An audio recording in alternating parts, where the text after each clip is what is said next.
গতকালকে শুক্রবারে যেভাবে ভূমিকম্প হলো রিশকার স্কেলে 5.2।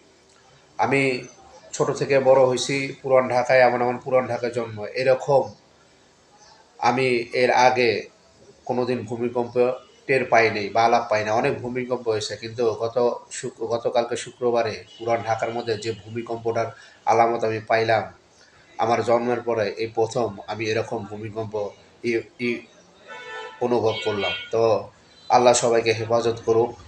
কারণ এই ভূমিকম্প হয় জলে স্থলে মানুষের একমাত্র হাতের কামাই বা তার পাপের কারণে বা গুনার কারণে। অতএব আমাদের অবশ্যই আল্লাহকে বেশি বেশি স্মরণ করা দরকার। কারণ এই দুনিয়া হলো আল্লাহর সৃষ্টি।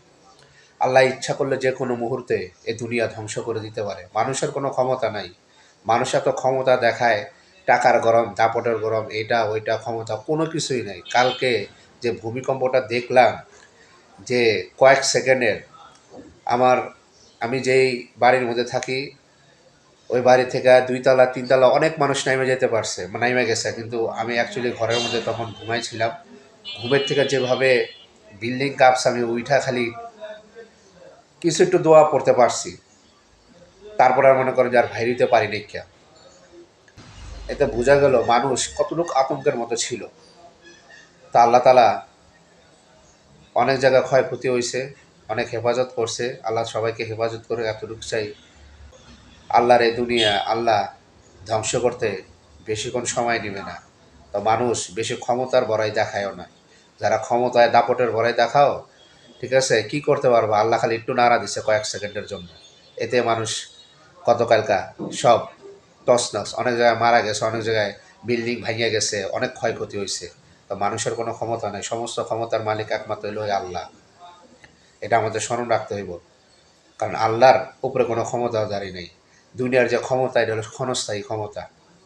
কারণ দুনিয়ার ক্ষমতা যারাই দেখায় তারা একসময় ধ্বংস হয়ে যায় এবং চিরতর ধ্বংস হয়ে যায়। আল্লাহ এরকম অনেকটা ধ্বংস করে দিছে। ওই ক্ষমতার দাপট, টাকার ক্ষমতা, টাকার গরম, এটি কালকেই দেখা গেছে, কোনো কিছুই কাজের না।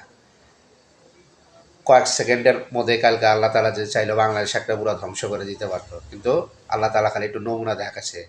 আল্লাহ অনেক সময় বান্দারে নমুনা দেখায় স্মরণ করার জন্য, যে আল্লাহ অনেক সময় যে কাঁপুনি দিয়ে কালকে দিল বাংলাদেশের মধ্যে। কারণ বাংলাদেশের কয়েক কিলোমিটার দূরে নরসিংদের ওই ঘোড়াশাল থেকেই ভূমিকম্পের উৎপত্তিটা হয়েছে।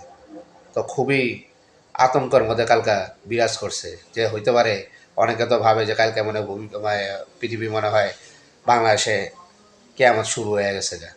তো এত আমাদের সবারই উচিত আল্লাহকে বেশি বেশি স্মরণ করা এবং আল্লাহর প্রতি, আল্লাহর কাছে ফিরে যাওয়া।